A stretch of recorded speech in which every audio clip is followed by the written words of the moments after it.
It may, or may not, amaze the scientists who will eventually discover that each of us is a mini-universe unto ourselves, and that what science up until now has called an expanding universe is simply the growing or expansion phase of the body that started from its inception or Big Bang and continues to expand and grow until such a time that it reaches a peak in its epoch, upon which point the body universe will begin to contract again. This is the paradox of duality, where each beginning must be followed by an end, which is paradoxically in tandem with its new beginning. If we are to look at the eyes, which have been pronounced to be the windows to the soul, and see the pupil as the black holes of the galaxy, one can begin to appreciate the innate complexity and entanglement that we share with the external universe. The pupil becomes the student of the external by taking in information at the event horizon, which is what mystics and sages for millennia have called the eternal now. This is what science has recently called the point of no return, since the past and the future are no longer separated, and all the information from the external event is transmitted to the internal and then interpreted by the seer.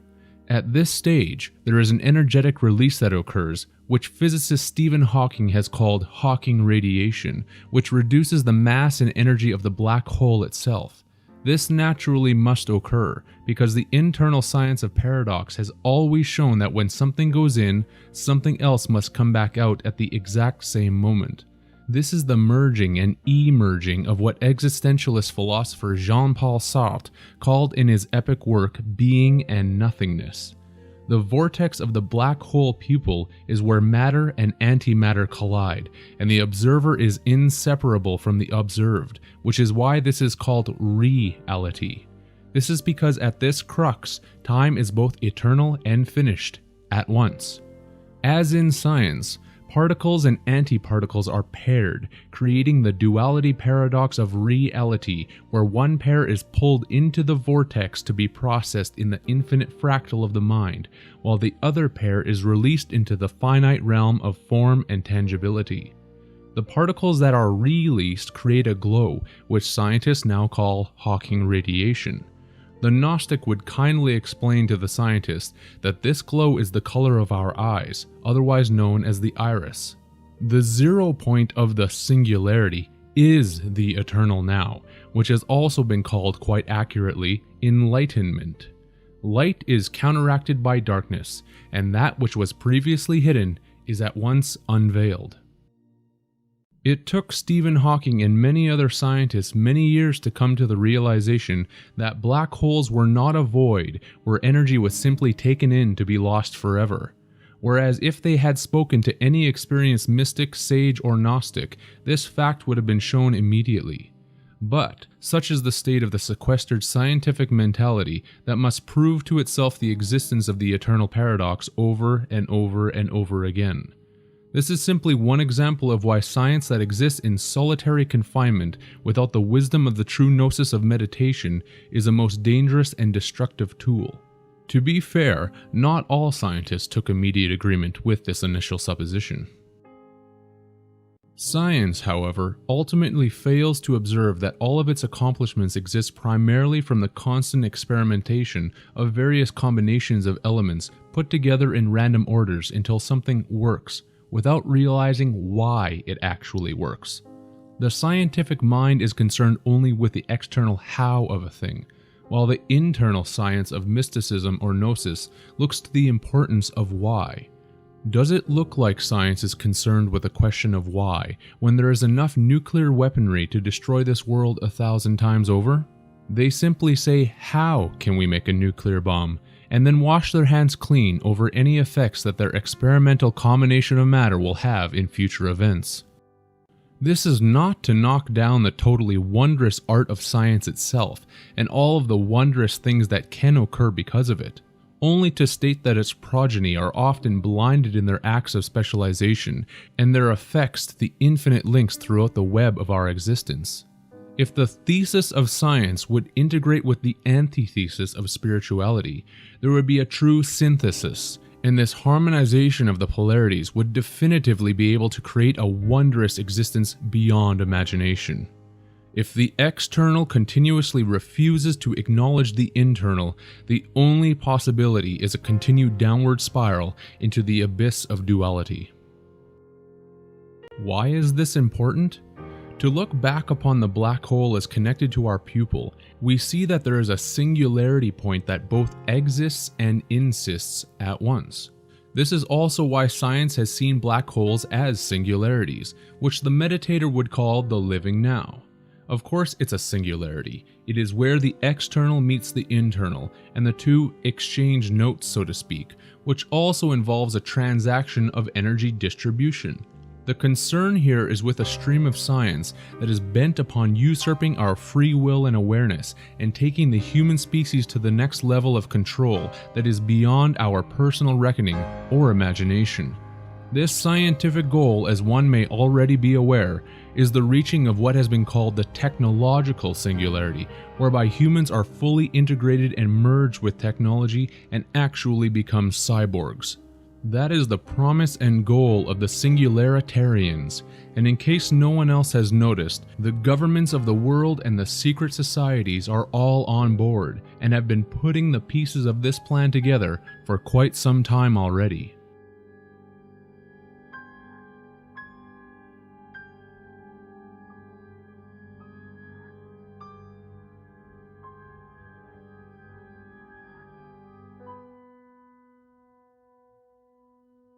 The general idea of the singularity is that machines will reach a point where they become as intelligent as humans, and then from that point on develop their intelligence exponentially, and humans who are then merged with their computer technology will by default also become exponentially more intelligent and will eventually spread out into the cosmos and take over everything. If this sounds exactly like the idea that was presented in Star Trek, with a nefarious force called the Borg taking over everyone and everything in the universe to become a part of the collective, that's because it is. As previously outlined, we are already experiencing life through a singularity point that is transitioned between the past and future with the eternal now, with our pupils being the black hole of our own universe, because we truly are students, pupils to our own life experience.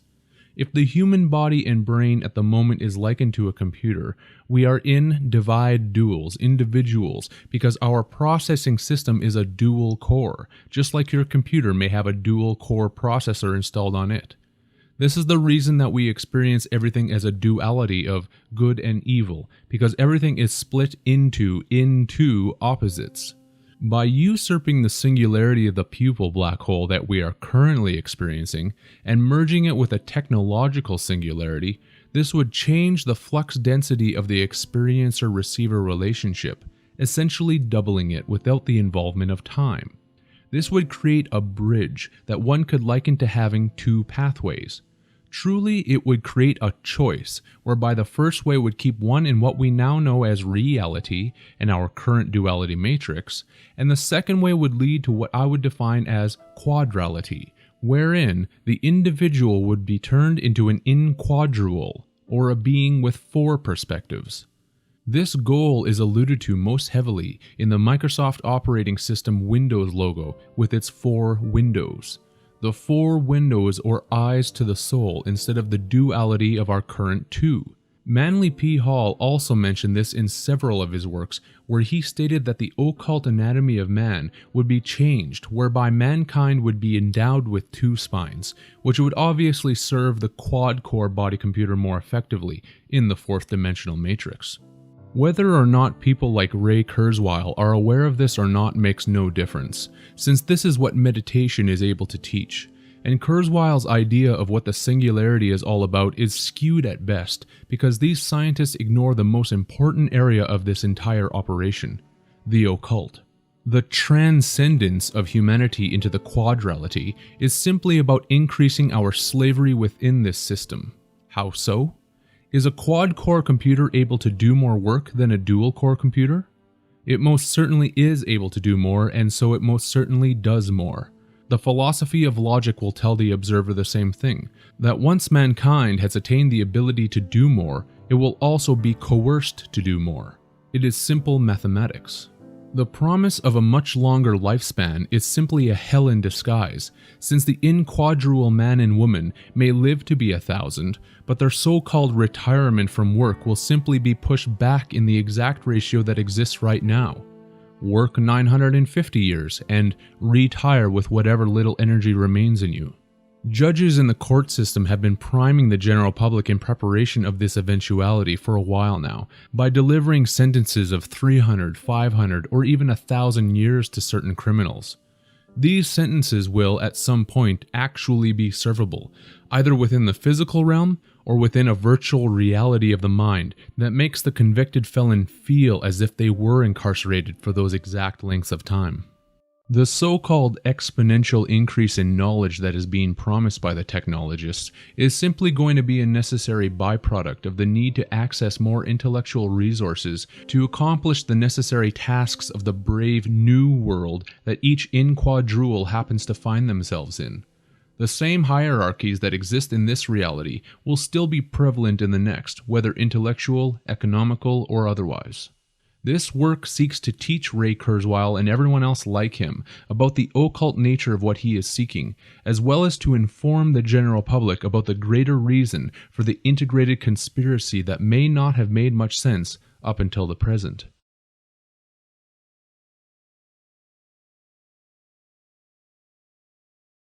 Unless one understands the larger vision of a goal, the separate pieces that are involved in the assembly of a plan will only remain uncorrelated, confusing, or most tragic of all, unimportant to the outside observer.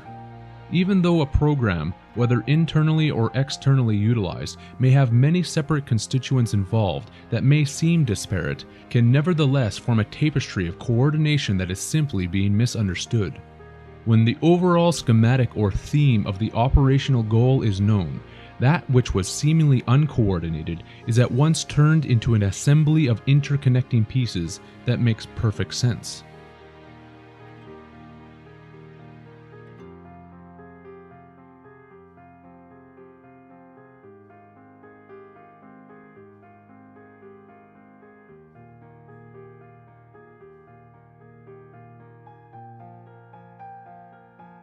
Those who deny this phenomenon are simply that, deniers. To sit outside during a perfectly clear blue sky day and witness numerous military aircraft constantly fly back and forth and turn a completely clear sky day into a foggy and hazy soup of chemical blurriness is disturbing to say the least.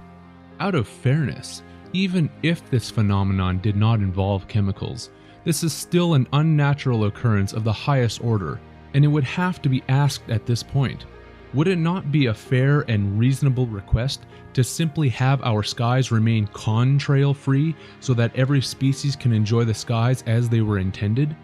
No, it seems that even this is too much to ask because the insanity has gotten to such a fever pitch that even this itself is denied because apparently the spreading of persistent contrails is all in your mind too. You didn't witness that contrail spread out over the last several hours, turning into a cirrus stratus type cloud formation. That was just a normal and natural cloud that floated in from the east or west, or whatever direction you did not happen to be looking towards. This is, quite unfortunately, how far removed most of humanity is from their own environment. When the population that is concerned with looking down at their phones to receive or send the latest text message pronounces with no satire that if they were being chemically sprayed from the sky like cockroaches, they would know about it, there is no recourse. The irony of their contradictory statements as mixed with their actions is, quite sadly, completely lost on them. It is not the object of this work to get into the science of every one of the various chemicals and their compositions that are being sprayed down upon this world, as many astute researchers have already done that and are continuing to do so. The main basis that needs to be mentioned that has not been focused upon is with a slight change in wording, which hopefully will add another layer of perspective to what the chemtrail phenomenon truly is all about. Many have become aware that chemtrails are also referred to as geoengineering, but the key word that should be at the center of attention is terraforming. The word terra is a Latin noun that means earth, land, ground, region, while forming is also etymologically founded in the Latin with the term forma, meaning form, figure, mold, pattern, beauty. This is where the English word formula was derived, because to terraform is to change the mold, formula, beauty, and pattern of the Earth, or whichever planet that this schematic is being perpetrated upon. The connection to chemtrailing, geoengineering, and terraforming is found in the Chinese word dichouwa, that means geochemical, and also terraforming. This program is truly a geochemical operation that is going to completely change the entire basis, structure, mold, and pattern of what everyone right now knows of as the Earth. Terraforming is also a long process, which means that its effects are not felt all at once, such as in a nuclear explosion. This is the perfect method to use for a docile populace that is able to constantly adjust themselves to the ongoing changes that are taking place, while at the same time denying to themselves that anything is actually wrong with their environmental situation. People do not want to think about this because it is not within their mental realm of possibilities. This topic is something that just happens in the movies, which is why the entertainment industry is also an effective psychological gatekeeper in the fact that once something is touted as being a form of entertainment, it cannot be recognized by the layman populace as being possible within their own reality. This is a form of psychological disassociation.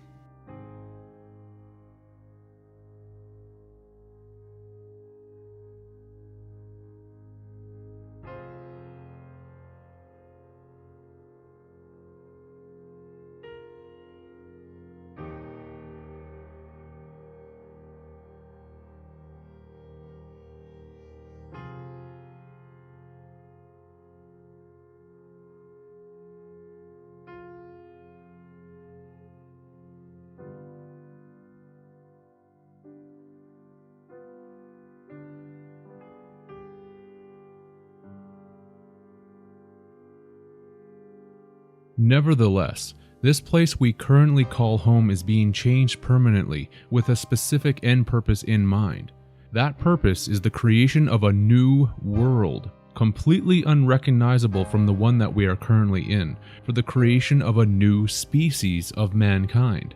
The current version of Homo sapiens is called human, based upon the Egyptian deity Hu, since this is derived from the Sanskrit verb hu, meaning sacrifice, one to whom sacrifices are made. One can easily denote that human has always meant that man has made constant sacrifices to Hu, an Egyptian deity which people now refer to as God, since the word God is seen even by the Oxford English Dictionary as being derived from the Sanskrit Hu. This is also shown in reference to the Latin term manu, that meant manna, which is a miraculous food from God. From human to manhu. This clearly shows the cannibalistic method that the demons of this world use in their regeneration program for us.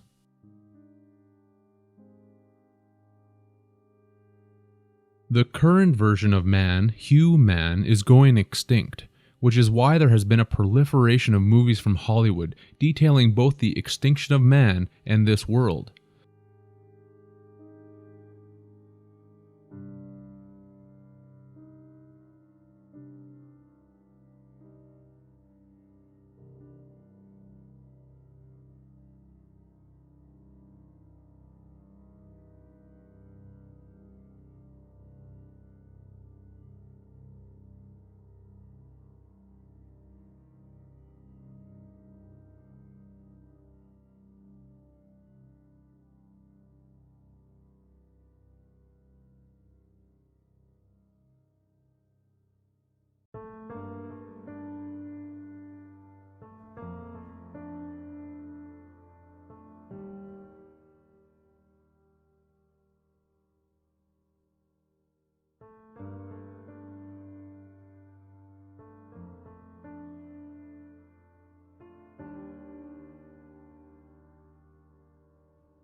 Do not take this to mean that it is the total end of the earth or man.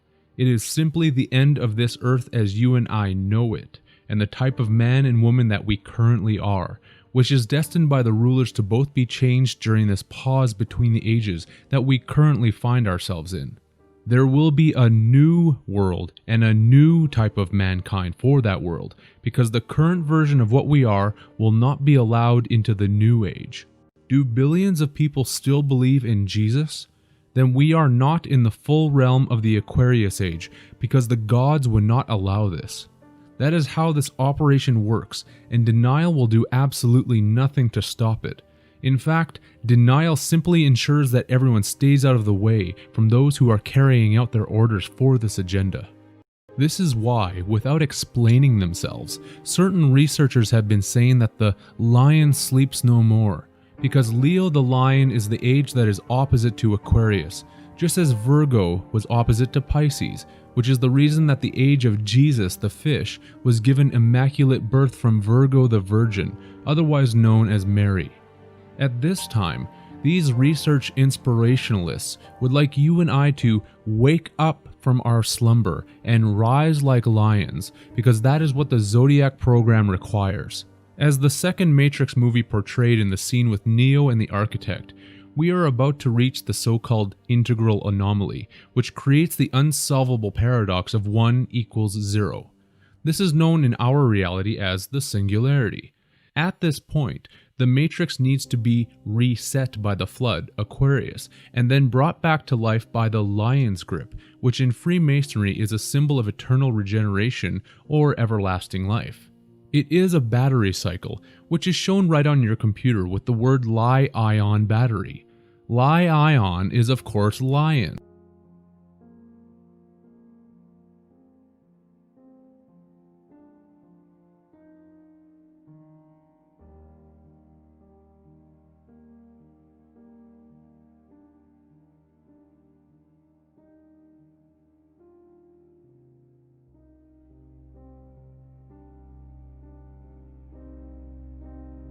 This is also the reason for such organizations as the Hermetic Order of the Golden Dawn, and is the basis for all of the New Age works and symbolism that is in preparation for the new Golden Age that is upon us. To be primordial means to go back to the beginning, or to be put into our original state once again.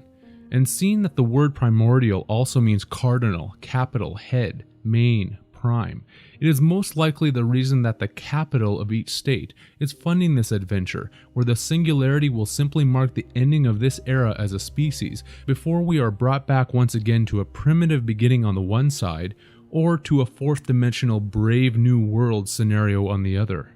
This will be dependent upon whether or not one decides to merge with the technology and become a cyborg, or not. Either way, the first shall be the last, and the last shall be the first, and the entire cycle will start all over again. That's when dust shall be the serpent's meat, because the one side of the equation will be taken back to original sin, just after the fall of man came about with the original arrival of the moon, sin, and the beginning of our duality in knowledge. This will be the situation for those who refuse to merge into the technological singularity, while those who choose to become cyborgs will be transitioned into the alternate quadrality, where their free will is stripped from them even further.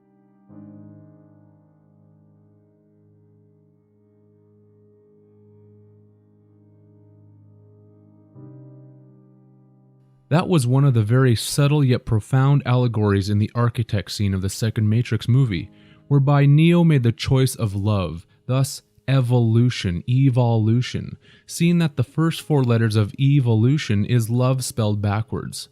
This choice required that the human race would go extinct according to the Architect, and with the opening of the door to love, evolution, Neo symbolized both the extinction of humankind and the next stage of evil, that is prepared for everyone who chooses to become a cyborg, and thus more machine-like.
is interesting reading your reactions.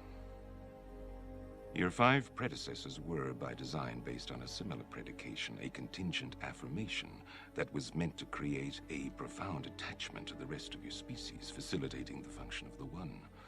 While the others experienced this in a very general way, your experience is far more specific, vis-a-vis love.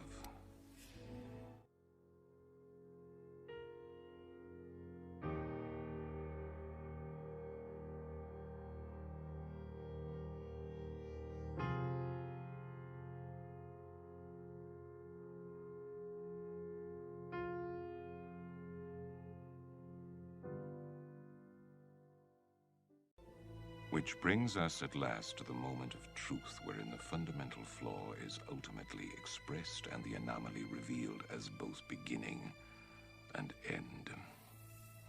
There are 2 doors. The door to your right leads to the source and the salvation of Zion. The door to your left leads back to the Matrix, to her, and to the end of your species. As you adequately put, the problem is choice. But we already know what you are going to do, don't we? Already I can see the chain reaction, the chemical precursors that signal the onset of an emotion designed specifically to overwhelm logic and reason. An emotion that is already blinding you from the simple and obvious truth. She is going to die, and there is nothing you can do to stop it.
At the moment and throughout this transition period, one can see that the entire New Age schematic is simply the opposite polarity of the battery that is necessary to stir the masses to ensure that both sides of the zodiac wake up in tandem with each other. If Leo the Lionheart does not rise from his slumber to ensure social justice against the unemotional, detached, machine-like heartlessness of Aquarius, there will be no polarity, and the battery cycle of slavery will actually end. Does this not explain why we are now seeing the greatest forms of social justice, as well as the worst kind of social injustice, happening at the same time? For every victory there is a loss, and for every loss a victory. The cycle must always complete itself. This cyborg agenda truly is about getting rid of the heart.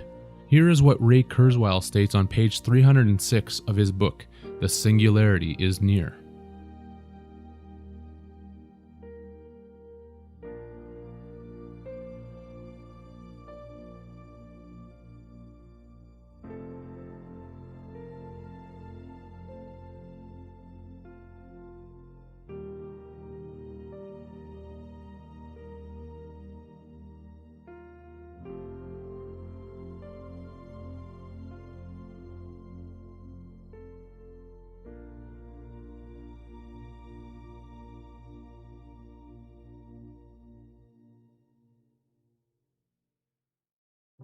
If statements such as these do not shake you to your very soul, then you can know with certainty that your decision is already made. You will become a cyborg and move on to the more elongated and technological form of slavery that awaits.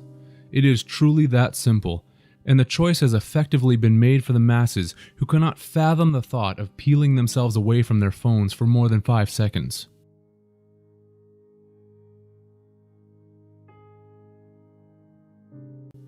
If people think that the RFID chip is the mark of the beast, they are sorely mistaken. We had the mark of the beast betas on us at birth because the magician gods of this operation already see us all as beasts. That's why we are called mankind, because we are a kind of man, but not actually man. The RFID chip is simply a precursor technology for the masses to accept implantable technology, which will escalate from that point on, until those who have made the choice to go in that direction are full cyborgs. This is why the environment needs to change for this plan to work, which involves the terraforming of this Earth through the heavy use of chemtrails. The RFID may also act as a server link to switch on the nanotechnology that is being chemically sprayed into the skies and atmosphere, with much of the intended chemical fallout being breathed in by all of us on a daily basis. What type of technology has already gotten into us that needs to be turned on? The technological takeover involves one of the chemicals that is being sprayed, which in high doses affects the nervous system of the body. Barium is one of the main chemicals, which will be an agent that works in tandem with what the technologists are calling foglets. What are foglets?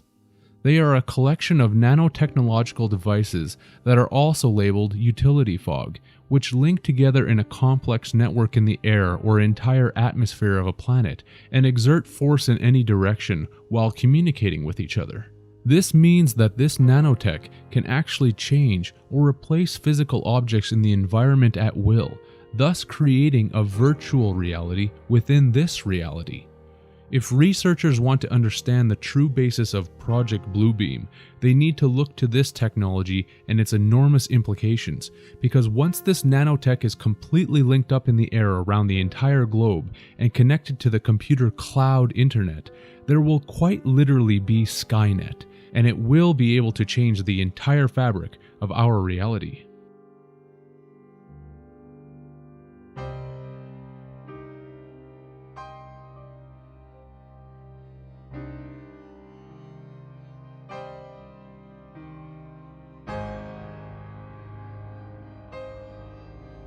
This is the reason that something like an RFID chip would need to be physically inserted into the human biology to switch the nanobots that are in our biology on, and effectively give this technology the power over the entire body-mind nervous system to change the way that this reality is perceived from the inside out.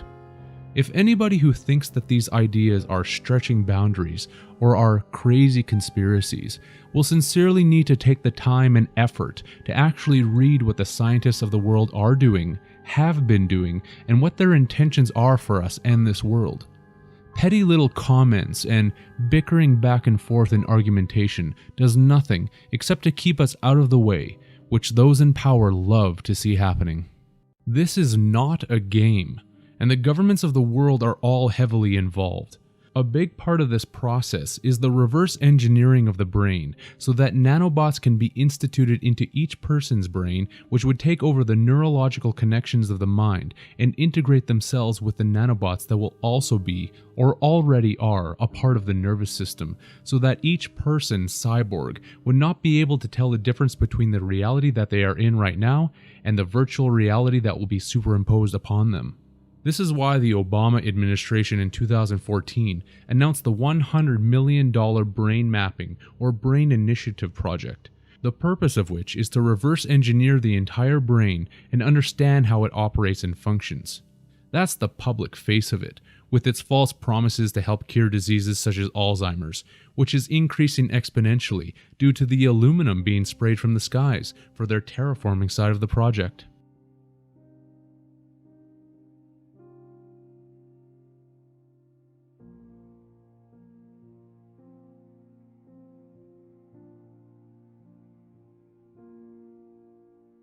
These entities are sick. The factual basis of this and every other so-called project is that every key player in this world is on board with the major changeover of the ages and the extinction of the human. It was the same with the government investment in the Human Genome Project, which again was simply another step towards the eventual integration of humans with nanobots and the complete takeover of this reality into the next virtual matrix reality. Genetically modified organisms in food, drink, bacteria, animals, and anything else that can be genetically modified is a necessary construct to ensure that the populace becomes modified enough to be able to adapt to the inevitable cyborg takeover, where humans will be outfitted with insertable technology that will divide them from this reality and prepare them for the new world that will be unsuitable for humans as we now know.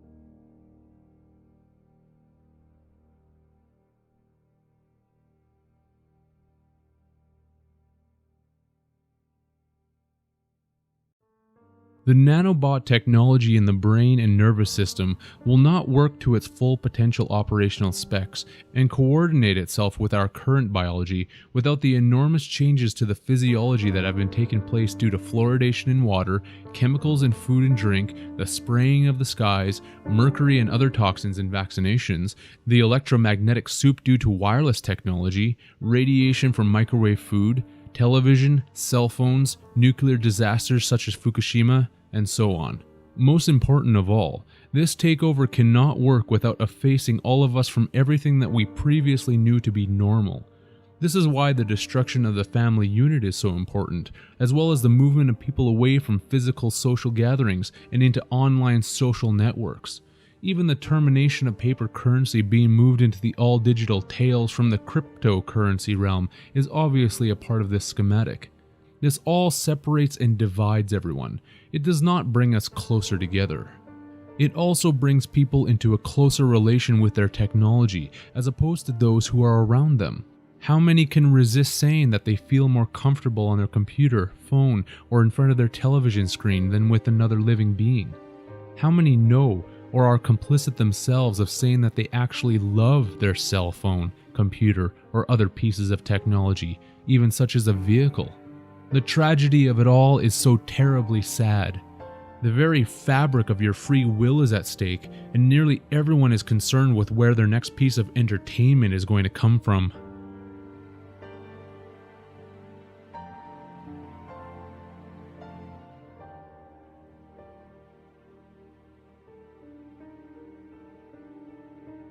The context of that quote is that what is considered to be your uniqueness, individuality, and free will is, according to the technologists and those involved in this operation, not a plus. They want to see a hive mind, in exact accordance with what the Star Trek series showed, with the cyborgs being taken over at any given moment to serve the purposes of the collective mind. At one moment, each sentient being seems to retain some semblance of what could be called individuality, and then the next moment there is nothing of the kind.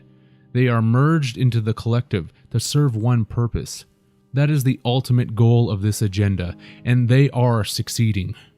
After the creation of AI, or artificial intelligence, that is able to authentically pass what is called the Turing test, this AI will be given the opportunity and endowment to download all of the exoteric knowledge of mankind.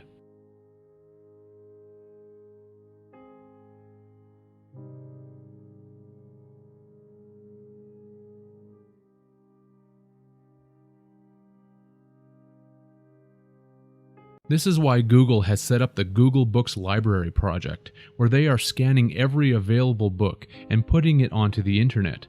Not for every one of us to have access to for our own pleasure or education. No, this is for the eventual AI that will educate themselves with all of its material in a matter of nanoseconds to completely understand the human psyche and be more effective at taking us over. Does anyone really believe that any major corporation does anything with goodwill and intentions for the benefit of all without serving some ulterior and nefarious purpose? If anyone does, they have been duped. And there is no amount of evidence that will prove these facts to them anyhow. With enough time spent with technology, and enough separation from previous activities that were considered normal, and with enough enticing promises of longer lifespans, disease-free lifestyles, better education, and a general sense of utopia, the great majority of the public will gladly and willingly merge with the technology that is placed before them and truly become the mindless zombie cyborgs that so many already adore and cherish spending their time being entertained by now anyways. Is there a way for this not to happen? Yes. By making yourself and everyone that you can aware of this horrendous possibility, regardless of how crazy it may sound to them at the moment. Because very soon it is going to be obvious that this is not so crazy, especially as millions upon millions of people begin to lose their jobs all at once during the AI spring. As bad as that sounds, it will be a minor scratch compared to the effects that follow. This is the reason that the governments and states want everyone dependent upon them, and for no one to be self-sufficient in terms of growing their own food or maintaining a home or shelter. Every piece of the plan serves its purpose to funnel everyone towards the cybernetic future. This is exactly why each one of us must maintain as much self-sufficiency as we possibly can, and get everyone that you can to participate as well. This also ties into the near-future energy crisis that has shown major signs of fluctuation and instability to anyone paying attention. Since the world economy is centered around energy, this will play a pivotal role in all future developments that continue to escalate. For so many, this transition will be difficult to fathom until it is too late, which is when it becomes obvious. This is not about the evolution of us, it is about the devolution of our species. A clear and concise refusal to physically merge with any form of technology is the only clear-cut method to ensuring that this takeover does not occur. If not for the majority, then at least for yourself.